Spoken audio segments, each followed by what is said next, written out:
মা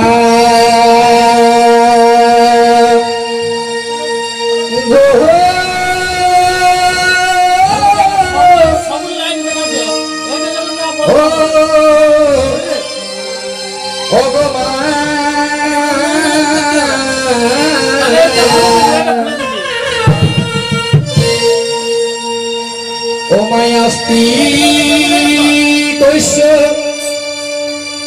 Muniri Mata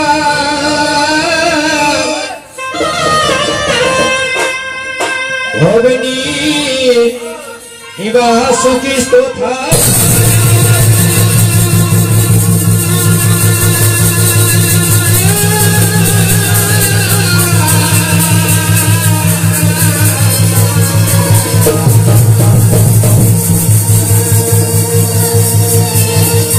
जय जोरका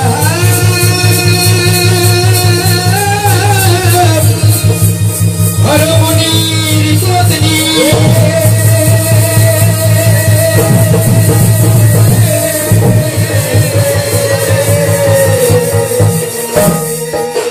ओगमा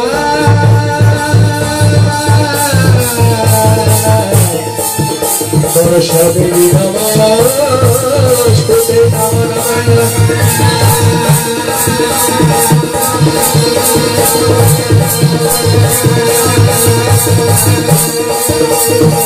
गुरु ब्रह्मा गुरु विष्णु गुरुदेव महेश्वर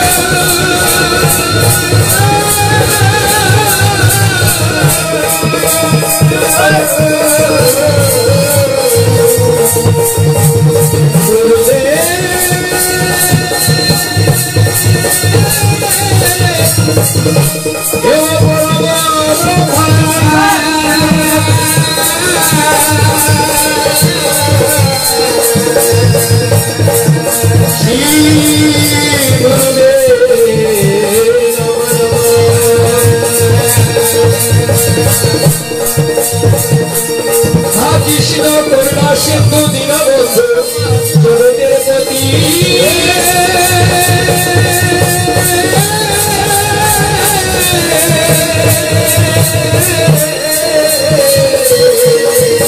भवेश प्रतिभाकांत राधाकांत नमस्ते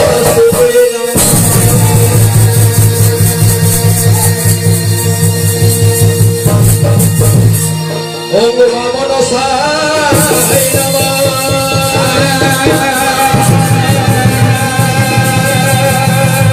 महामनसा देवी ओ नमः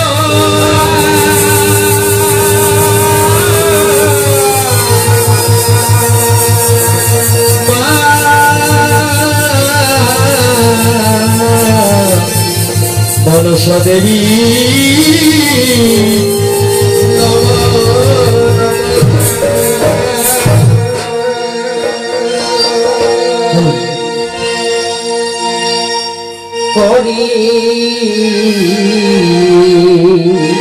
अच्छा भाई मायर पूजा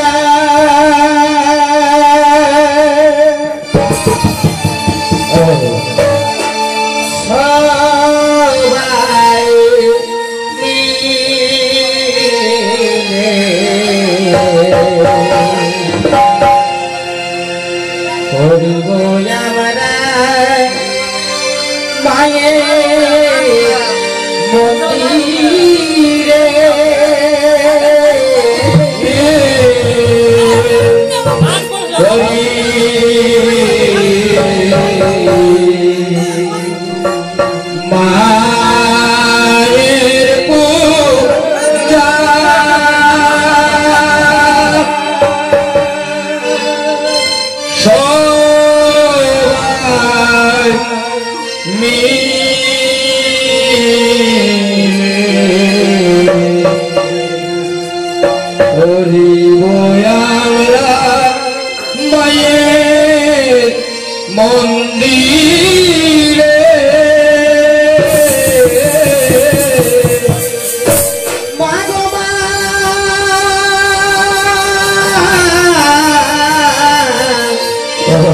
প্রথমে বন্দনা করিমা বড় ভাই ও আগুনে ছেড়ে চরণ করি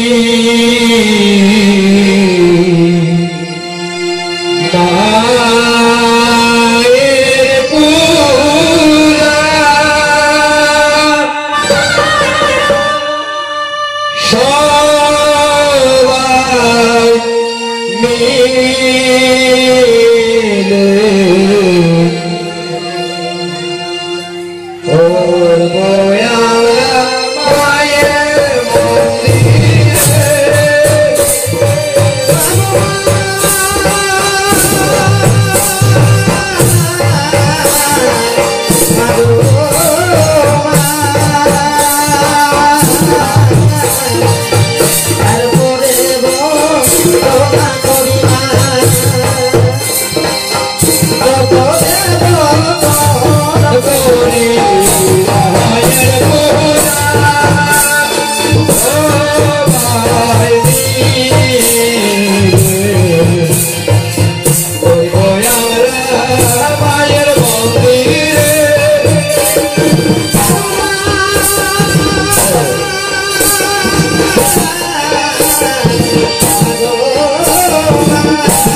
नमस्कार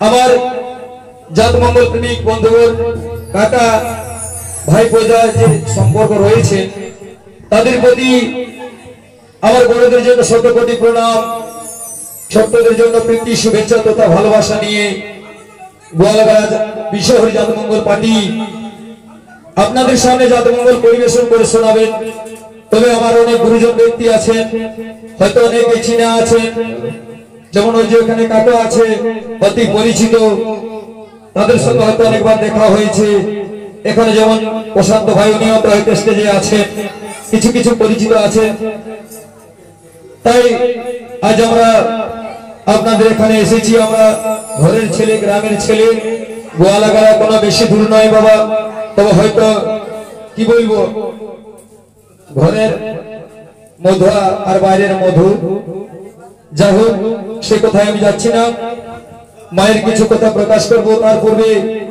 আমাদের যারা মঞ্চে উপস্থিত রয়েছে যারা আমাকে সহযোগিতা করছেন তাদের নাম আমি প্রস্তাব করি যেমন ঢোলিদরে সহযোগিতা করছেন সবারই অতি পরিচিত বাদ্যকার দেবে বাদ্যকার অর্গানে যিনি সহযোগিতা করছেন আমাদের পুরুলিয়া জেলার বিশিষ্ট একজন শিল্পী তোতা ভাই মোহাম্মদ আনসারী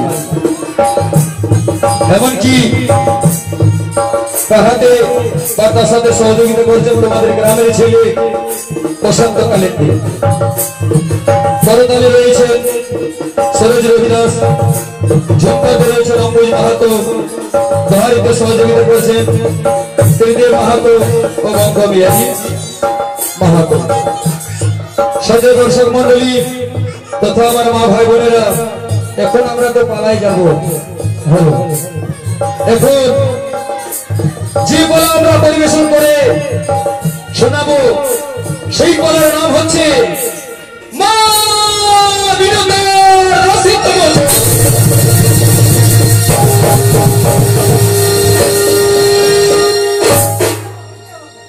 ব্রহ্মা দ্বিতীয় পুত্র হচ্ছে কে বাবা ব্রহ্মা দ্বিতীয় পুত্র কে দক্ষ প্রজাপতি তার 10টি মেয়ে 10টি কন্যা 10টির মধ্যে শ্রেষ্ঠ হচ্ছে কে বাবা দ্বিতীয় অদিতি কর্তৃ আর মা বিনতা দ্বিতীয় গর্ভ হতে জন্ম হয়েছে সমস্ত দৈত্যগণ আর অদিতির গর্ভ হতে জন্ম হয়েছে সমস্ত দেবতাগণ আর মা কর্তৃর গর্ভ হইতে জন্ম হয়েছে শত সহস্র হাজার হাজার সাপের বাচ্চা কিন্তু মা বিনতা রয়েছে নিঃসন্তান তো হে ভক্তজন মা বিনতার সন্তান হবে তো হবে না সেই নিয়েই তো আমরা পালাই যাব এদিকে স্বামী কশ্যপ মুনি একদিন চলে গেলেন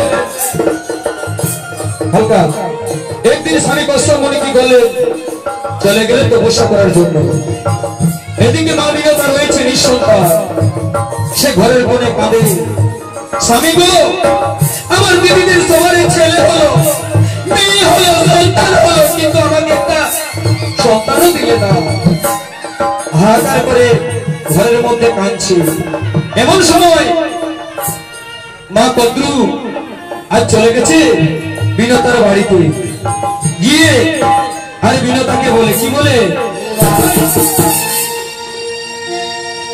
বিনতা কাঁদিস কেনে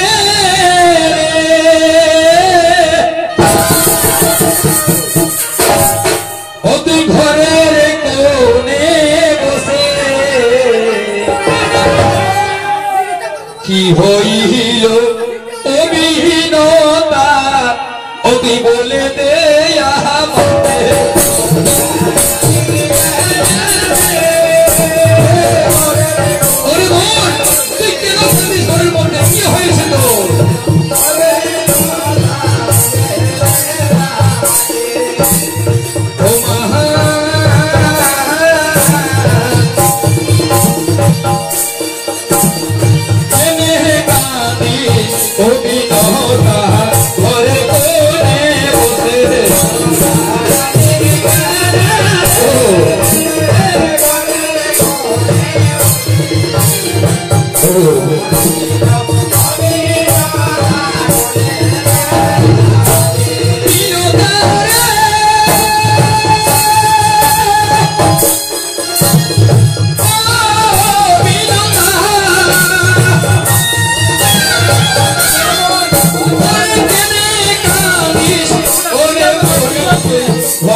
এখন মা বন্ধু তার কাছে আছে তখন আজ কি বলছে আজ মা বিনতা আজ কদ্রুর গোলাপে জড়িয়ে ধরে আজ কি বলছে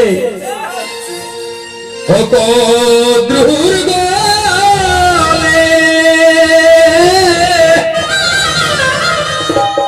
ধরে ও কাঁদিছে মা বিনতা কেমন করে বলবো দিদি আমি আমার দুঃখের কথা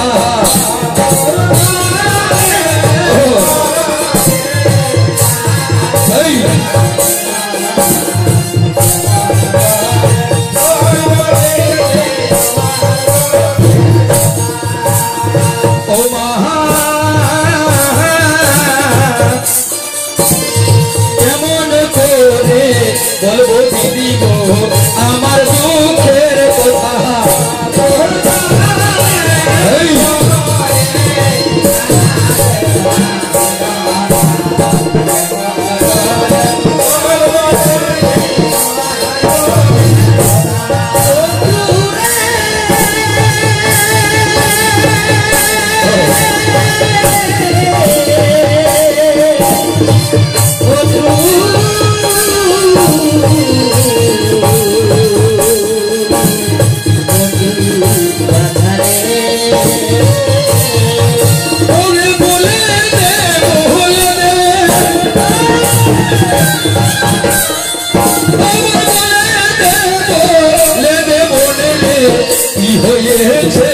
তোর বলি বলে দেব তুই যে আমাকে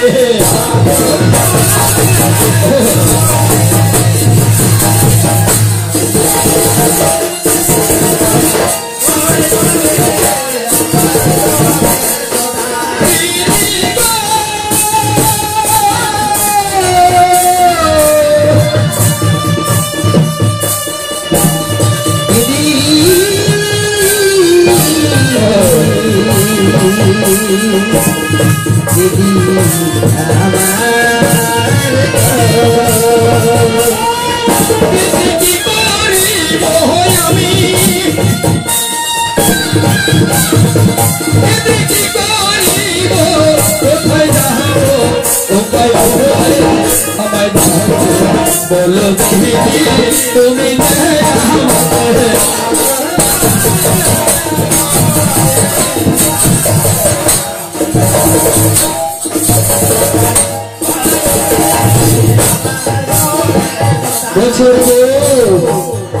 এই যে তুই কাঁদছিস, তুই যদি না বলিস কি হয়েছে তো, কি জন্য কাঁদছিস, কিসের দুঃখ, কিসের চিন্তা, না বললে তো বোঝা যাবে না দিদি। বলছে শোনো দিদি গো, শোনো দিদি, আমি সে কথা বলতে পারছি না দিদি গো, আমি কি করে বলবো আমার দুঃখের কথা।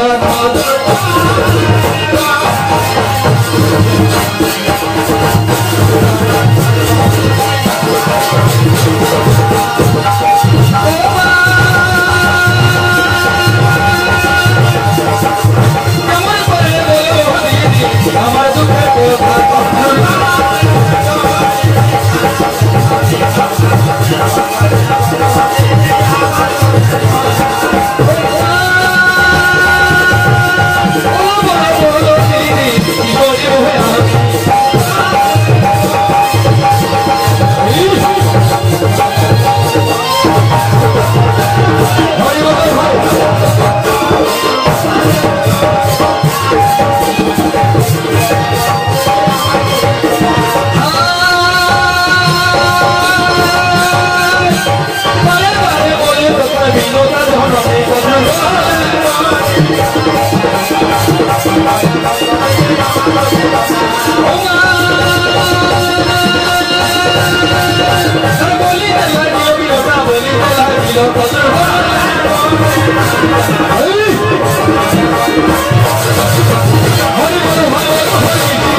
দিদি গো, সেই দুঃখের কথা আমি বলতে পারছি না দিদি।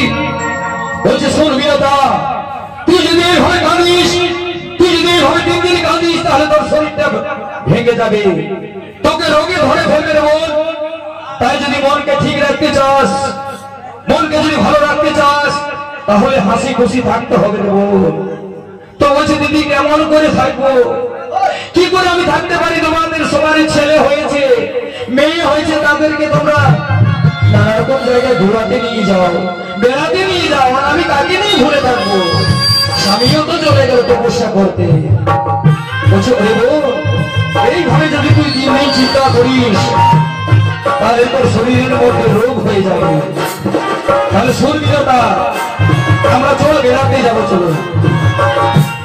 বিরতা বলছে চলো বেড়াতে যাবো। বলছে দিদি আমাকে কোথায় বেড়াতে নিয়ে যাবে? ভাই আজ মা কতগুলো বিরতাকে বলে, কি বলে? বিনতা চল চল রে চল, বিনতা যাবো যে বেড়াতে, বিনতা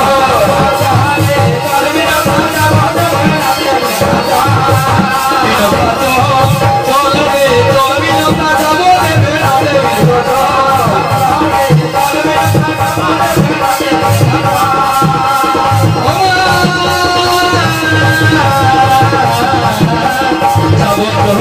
ভিতরে যাবো যে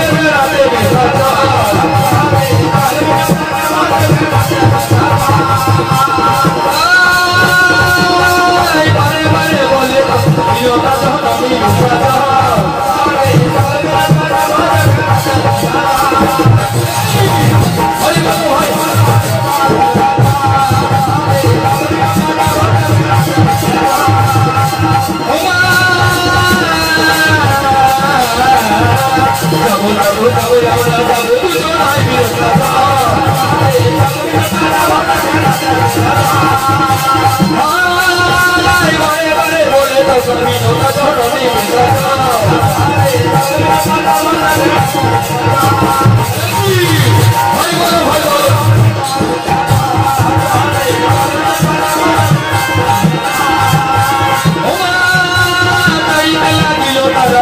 বলে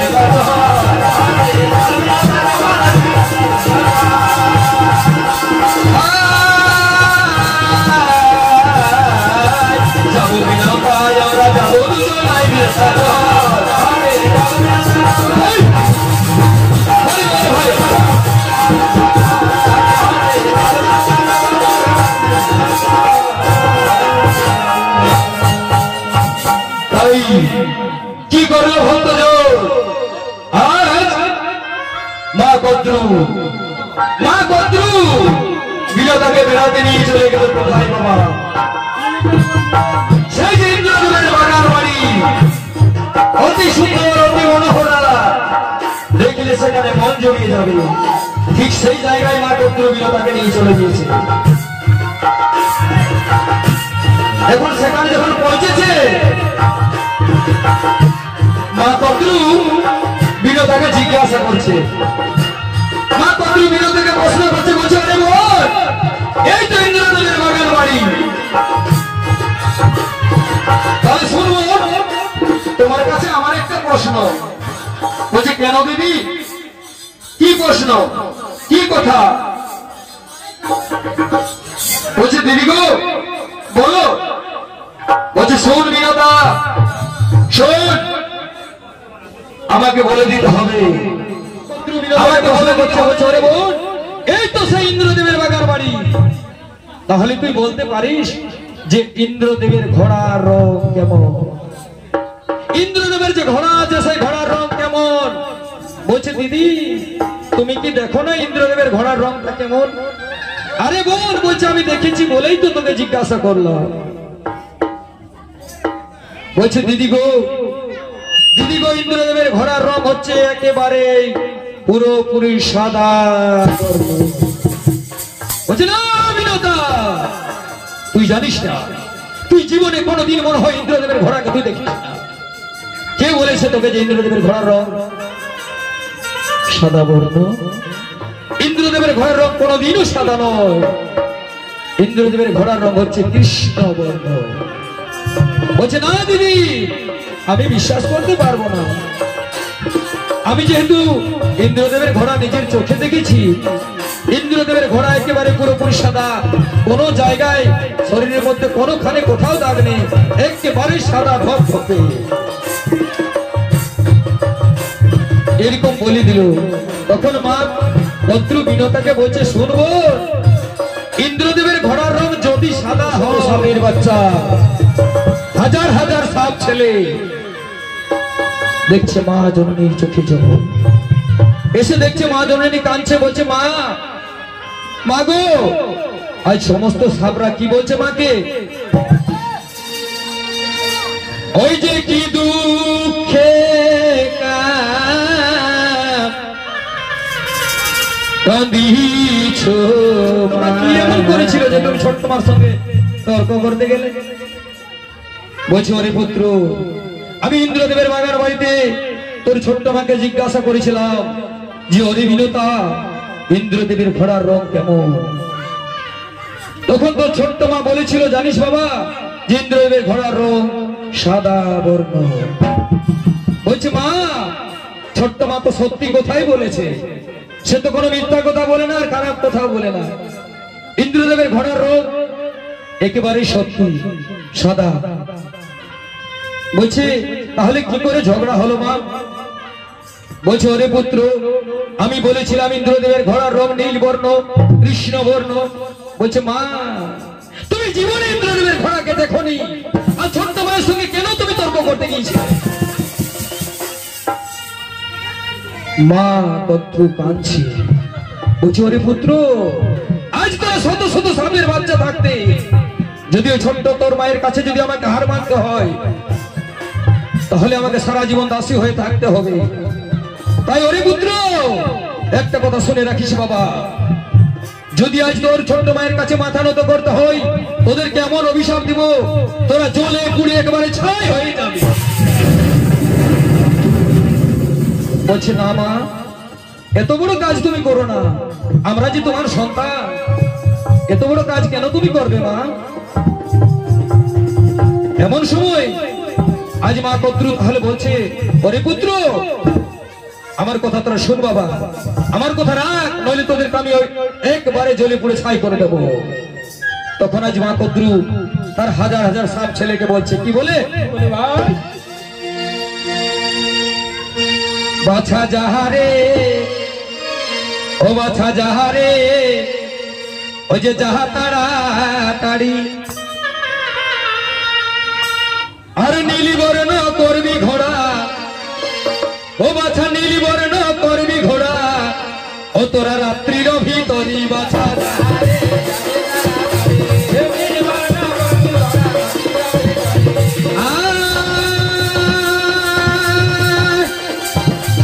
যারে যারে যারে বাছা যারে তাড়াতাড়ি বাছা যারে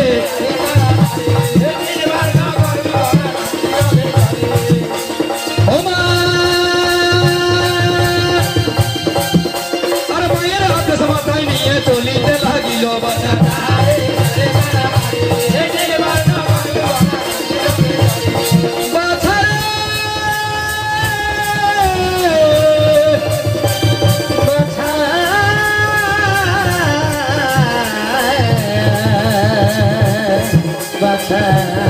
রে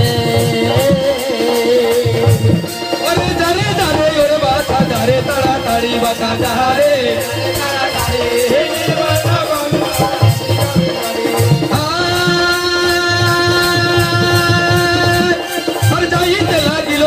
যত সর্বগণ বাঁচা যাহারে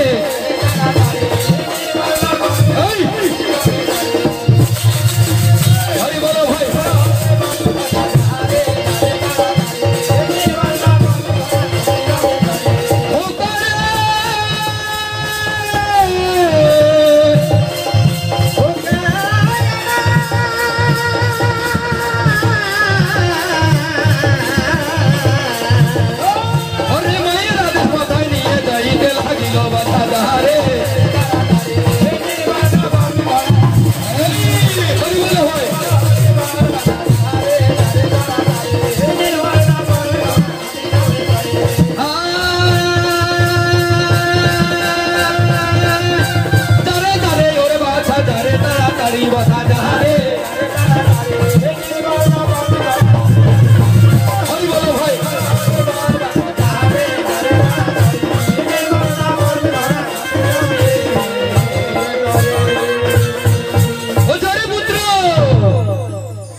পাল্টিয়ে দিবি যা সমস্ত কৃষ্ণ বর্ণের সাপ গিয়ে কি করলো বাবা সেই সাদা বর্ণের ঘোড়াকে নীল বর্ণ পরিপূর্ণ করে দিয়েছে আর এদিকে মা কদ্রু বিনোদার ঘরে চলে গেছে বিনোদা তখন তো বড় বড় বড় কথা বলেছিস ইন্দ্রদেবের বাগান বাড়িতে যে ইন্দ্রদেবের ঘোড়ার রং সাদা বর্ণ কৃষ্ণ বর্ণ নয় সাদা বর্ণ তাই মা কদ্রু